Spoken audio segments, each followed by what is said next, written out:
Olá, seja bem-vinda, seja bem-vindo ao Capital Natural, que tem também a sua versão em podcast. A minha introdução hoje vai ser um pouco diferente. Em geral, eu começo apontando desafios em alguma área para tratar de caminhos possíveis de melhoria. Hoje, vou começar falando o que todos já sabem, que precisamos construir ou até mesmo reconstruir caminhos. O programa dessa semana vai falar de reconstrução em duas áreas particularmente importantes: educação básica e a área da ciência, principalmente a climática. E seguiremos nessa toada pelas próximas semanas também. Vamos pensar como reconstruir juntos?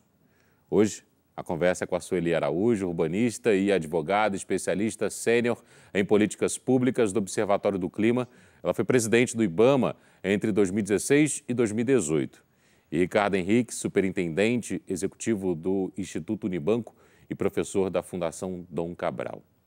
Sueli, seja bem-vinda. Ricardo, seja bem-vindo. Muito obrigado por nos atenderem, por estarem conosco nessa conversa tão importante. Geralmente, nós começamos o Capital Natural pedindo para que cada convidado apresente a sua relação com esse tema, reconstrução, dentro da sua própria área ou da vivência em si. Então, Sueli, por favor. Bom, é um prazer enorme estar aqui com vocês. Eu venho trabalhando na área ambiental há mais de 3 décadas. Eu fui consultora legislativa na Câmara dos Deputados, elaborando leis ambientais desde 1991. E a partir disso, assim, toda a legislação ambiental e a legislação relacionada à política climática, eu estive direta ou indiretamente envolvida. Me aposentei da Câmara dos Deputados em 2020. No finalzinho, eu fiquei cedida, para a presidência do IBAMA. E depois da minha aposentadoria, fui para o Observatório do Clima, uma rede de 73 organizações não governamentais unidas pelo tema clima. Então, todas as maiores organizações ambientalistas do Brasil estão no observatório, com foco nesse tema específico, que é um tema interdisciplinar, e é o que eu venho me dedicando aí o dia inteiro, desde 2020, com uma intensidade bastante grande, a discutir toda a abrangência da política climática e seus efeitos. Em termos de reconstrução, estou coordenando no Observatório do Clima um projeto novo que chama Brasil 2045, que são propostas voltadas a você garantir para o país que o Brasil possa ser carbono negativo, que sequestre mais carbono do que emita até o ano de 2045. Nós acreditamos que o Brasil é a única grande economia do mundo com condições para fazer isso, pelas características de suas emissões, a gente vai debater um pouquinho sobre isso mais adiante, e também pelas características de sua matriz energética. Então, a aposta é que sim, o Brasil pode melhorar muito nesse campo e se tornar uma potência ambiental, uma liderança mundial em termos de avanços nesse sentido. Agora, precisa ter vontade. E o Observatório do Clima está trabalhando um conjunto grande de propostas, eu estou coordenando esse esforço. Já vamos saber mais detalhes sobre isso. Antes eu vou ao Ricardo, para saber do Ricardo qual o envolvimento dele com esse tema reconstrução. Bem-vindo, Ricardo. Obrigado, Pablo. Prazer, Sueli, estarmos juntos aqui. Para a agenda de educação, para ter uma referência, eu há quase 40 anos, professor da Universidade Federal Fluminense, já não estou mais lá, mas desde o meados dos anos 80, agora professor da Fundação Dom Cabral. Já tive como secretário do Ministério da Educação, além de secretarias não em educação, mas na área social, tanto no Estado, no município, também no governo federal, em outras secretarias. Então, acho que tem uma história de pesquisa, de desenho, de implementação de políticas públicas nos últimos 40 anos ligados à agenda de desigualdade, pobreza e educação em particular.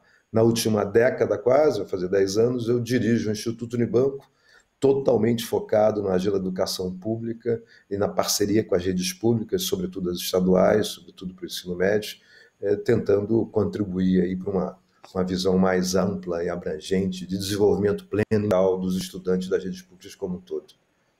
Do ponto de vista da reconstrução, Pablo, eu acho que a gente está numa disjuntiva. Ou seja, o país está vivendo um momento de suspensão a ausência absoluta do Ministério da Educação, sobretudo nesse contexto agravado pela pandemia, de nova suspensão das aulas também, criou uma suspensão, uma anomia na política educacional.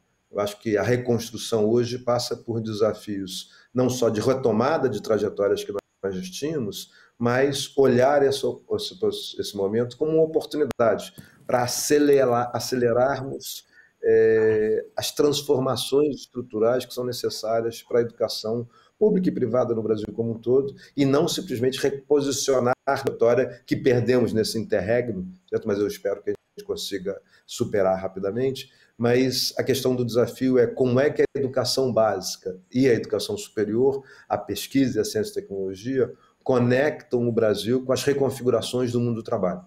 Nessa direção, portanto, a gente precisa reconstruir, retomando fundamentos que nós tínhamos antes, mas, sobretudo, acelerando, aumentando muito a velocidade das transformações que a gente precisa gerar no campo da educação como um todo. E aí, gente, tem um tema, entre vários outros, que as falas de vocês acabam se encontrando, que é o tema políticas públicas. Eu queria que a Sueli trouxesse um diagnóstico, por favor, das políticas públicas dentro do Observatório do Clima, do seu trabalho com especialistas também, e como elas podem ser aplicadas, melhor dizendo, ou se já são aplicadas de alguma forma, e na sequência o Ricardo dentro dessa área que ele acabou de descrever para a gente, por favor. Bom, vamos lá, Pablo.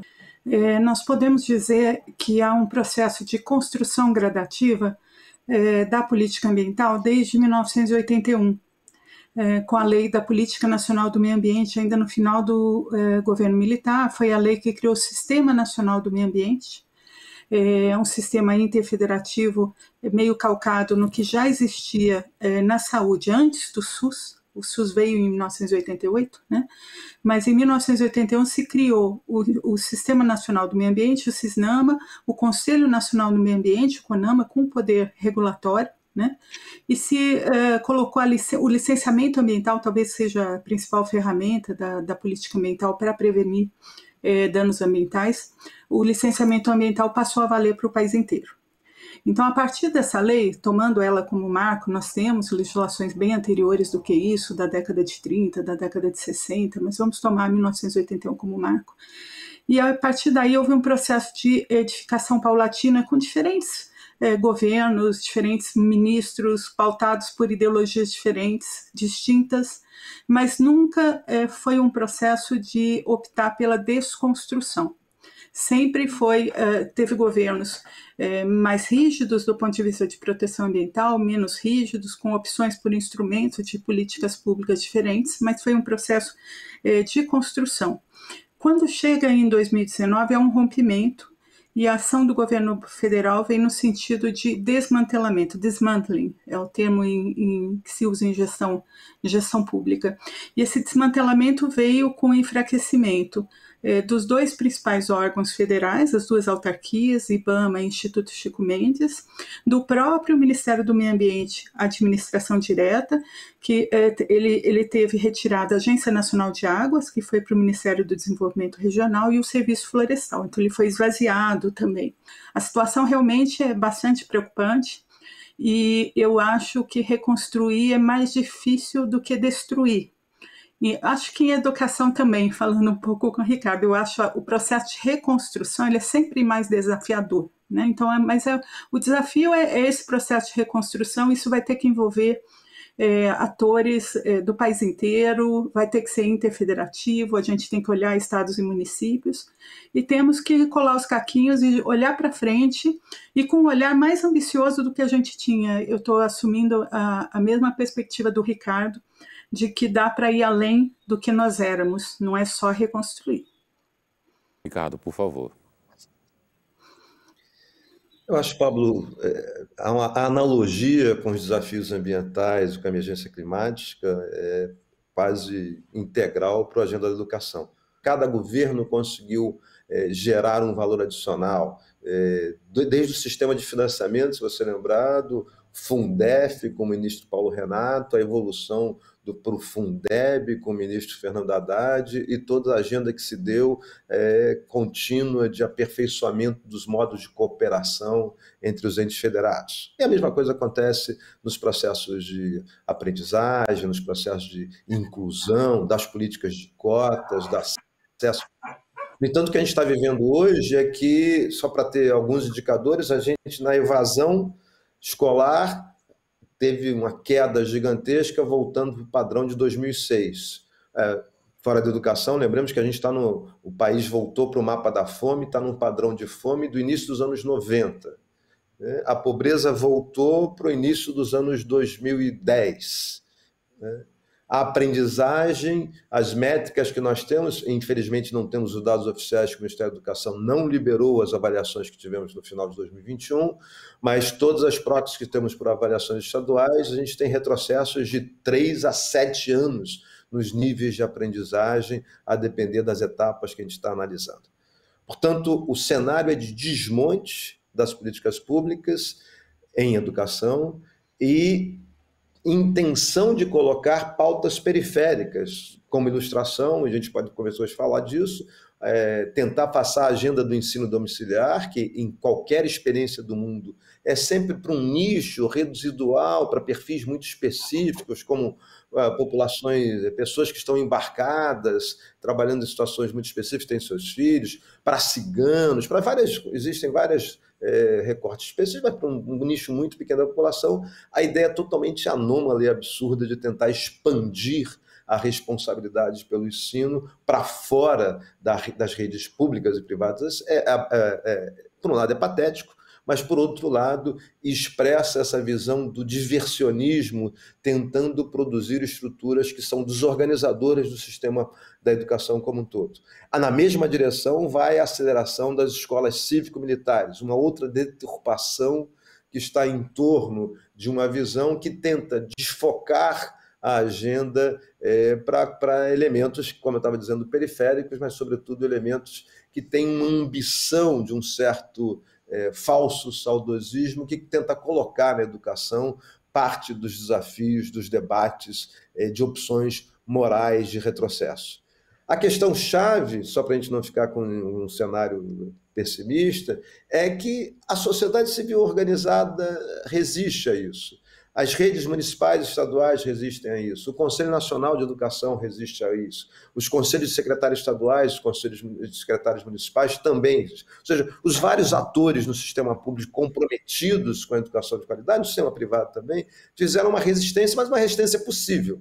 Né? É absolutamente inacreditável que, no contexto da pandemia, que gerou impactos no mundo inteiro devastadores no campo da educação, o que nós tenhamos é uma agenda de resistência dos atores relevantes, aqueles que deveriam ser os principais condutores de uma política de coordenação, uma política de articulação, de geração de conhecimento, que estaria em torno do Ministério da Educação e do governo federal. Então, o que eu acho que a gente tem é não só a necessidade de frear essas propostas totalmente periféricas e anômalas, mas, sobretudo, recuperar estratégias. Então, desde o financiamento, não esqueçamos não sei nem adjetivar, a desorganização do orçamento que existe a partir do dito orçamento secreto, das emendas do relator, que criam critérios totalmente arbitrários e contra a necessidade de uma política republicana e integradora que esteja atuando em direção ao próprio princípio do Fundeb, que é de regulação e de redução das desigualdades entre regiões, intra-regiões, etc. E a gente vê o orçamento sendo desvirtuado, a pauta educacional indo para a periferia, e agora o campo de reconstrução passa por, volto à mesma ideia, não só recompor as trajetórias que nós tínhamos anteriores, mas transformar essa situação, talvez, da vivência do período pós-pandemia, em que, sobretudo, as famílias passaram com mais intensidade a reconhecer o valor e o papel do professor e da professora e a importância da escola pública, transformar de forma virtuosa esse momento de transição numa oportunidade para que a gente possa acelerar os fundamentos da transformação da educação em direção a uma educação de qualidade, uma educação com excelência, mas efetivamente para todos. Para não gerar falsos paradoxos, não há como no mundo contemporâneo, na aceleração tecnológica, gerar qualidade na educação se não for para todos. Se a educação de qualidade for só para alguns, a gente vai na contramão do que a sociedade está solicitando. Então, o que a gente tem como oportunidade, e não é uma visão poliana, é uma visão de leitura de contexto político que vê que a sociedade reconhece cada vez mais o valor da educação e creio que vê a desorganização que foi produzida por esse processo caótico de desmonte das políticas públicas, há uma oportunidade de a gente dizer, não só vamos recolocar no eixo, mas vamos transformar esse momento numa oportunidade de aceleração das mudanças virtuosas no campo da educação básica e na educação superior também. Aliás, você citou o orçamento secreto. Há poucos dias a LDO, Lei de Diretrizes Orçamentárias, foi aprovada, tornando oficial a falta de transparência do orçamento secreto. Pegando esse final da sua fala, Ricardo, e fazendo uma geleia geral aqui do que a Sueli também falou, e voltando à minha pesquisa sobre a pauta de hoje, eu me deparei com uma frase atribuída ao Silvio de Almeida, advogado, escritor, que diz que já passamos do tempo de reconstrução, que a história agora é construir um país que nunca fomos, mas é preciso que isso seja para ontem. Gostaria de uma reflexão de vocês sobre essa frase e também sobre o ponto de partida. Qual é o ponto de partida, Sueli? Bom, vamos lá.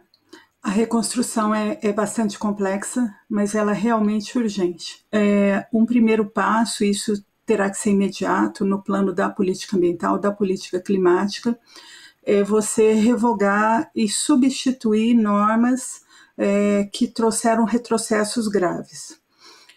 O outro ponto, nós temos uma série de recursos de programas paralisados. Por exemplo, nós temos mais de 3 bilhões de reais, isso para a política ambiental é muita coisa, totalmente parados no Fundo Amazônia para o controle do desmatamento no biomas. Isso é objeto de uma ação no Supremo para destravamento desses recursos. Então você tem que retomar coisas que eram feitas, mas com outro olhar. Por exemplo, o principal plano de combate ao desmatamento na Amazônia é o PPCDAM, Plano de Prevenção e Controle do Desmatamento no Bioma. Ele iniciou em 2004, sempre foi entendido como um programa de Estado e não um programa de um governo específico. Foi mantido governo Lula, Dilma e Temer. O governo Bolsonaro engaveta esse plano e nós temos que retomá-lo nos seus diferentes eixos, não só comando e controle, como também instrumentos econômicos, regularização fundiária e fomento a atividades produtivas sustentáveis para a população da região, que tem um IDH baixíssimo, a região amazônica. Mas nós temos que retomar esse plano com um olhar, primeiro analisando o que nós temos na região hoje, que é uma região largada pelo Estado, abandonada e dominada por quadrilhas. Hoje há uma intersecção entre tráfico de drogas e crimes ambientais que é relativamente novidade, né? Então nós vamos ter que retomar, acirrando, fortalecendo o comando e controle, mas olhando para uma população que tem sim necessidade de renda, que tem uma pobreza a ser resolvida. E essa pobreza tem que ser resolvida com a floresta em pé, no caso da Amazônia.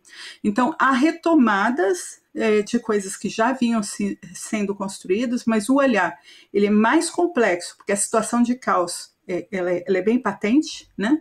E nós temos que olhar para melhorar o que nós fazíamos, né? Eu destaco muito o desmatamento porque 46% das emissões brasileiras de gás de efeito estufa são de mudança de uso da terra, desmatamento, basicamente. Nós temos problema na área de energia, mas o nosso desmatamento ele gera quase metade das nossas emissões de gás de efeito estufa. Então, assim, tem uma realidade que precisa ser enfrentada, mas nós sabemos o que tem que fazer. Até por isso que o Observatório do Clima entende que se nós, entre aspas, tomarmos vergonha na cara, nós podemos ser a primeira grande economia do mundo a atingir uma condição adequada, quer dizer, em termos de controlar nossas emissões líquidas, mais do que zeradas, elas serem positivas. A gente restaurar, a gente sequestrar mais carbono do que a gente emite, a gente proteger mais o meio ambiente do que a gente degrada, né? Essa condição o Brasil tem como poucos, né, se optar por linhas de atividades econômicas que respeitem os seus recursos naturais, né? O Brasil é considerado o país mais megadiverso do mundo e não aproveita isso. Não investe em ciência e tecnologia para a produção de fármacos, de cosméticos. Os outros vêm aqui e fazem isso, e nós não investimos aqui dentro, né? É só pegar, por exemplo, o exemplo do açaí, que hoje tem um mercado bilionário no mundo inteiro. Com o açaí, tem N produtos regionais, e não só da Amazônia, que podem ser explorados com fonte brasileira, né? Mas nós precisamos fazer isso gerando emprego, gerando bem-estar para a nossa população, né? Esse é o desafio. E isso é ir mais do que onde a gente estava, porque a pobreza estava presente. Então, não é só uma reconstrução, é um outro projeto de país que tenha uma interação com os seus recursos naturais, de uma outra forma, e olhando para a crise climática, porque a crise climática está aí, ela não é mais futuro, né? Nós já chegamos.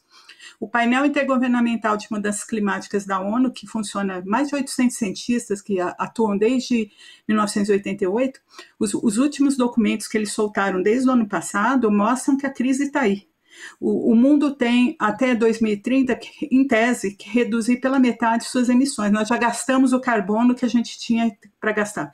O nosso orçamento de carbono acabou, né? Temos pouco tempo. Então, se não mudarmos essa direção muito rapidamente, o Brasil tem condições de fazer isso, nós vamos viver cada vez mais com os desastres, que estão aí todo dia, né? Ou tem seca, ou tem enchente, ou está frio demais, ou está calor demais. Isso daí é a mudança climática que já chegou, é a crise que já chegou, né?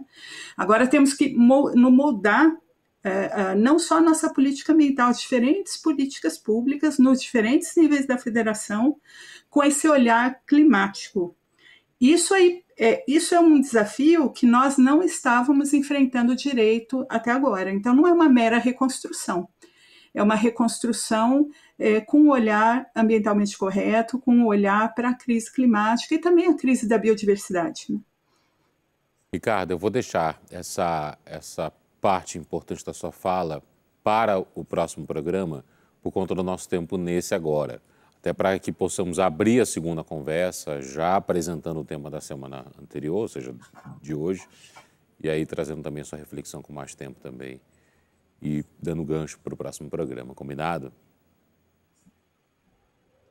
Combinadíssimo. Bacana, então. Quero agradecer demais a Sueli Araújo e ao Ricardo Henriques também pela presença aqui hoje no Capital Natural. Na próxima semana eles estarão conosco também. Você pode acompanhar essa primeira parte do podcast e também acompanhar a segunda parte, é claro. Uma excelente semana para você que nos acompanhou. Muito obrigado pela sua companhia. Voltaremos no próximo Capital Natural.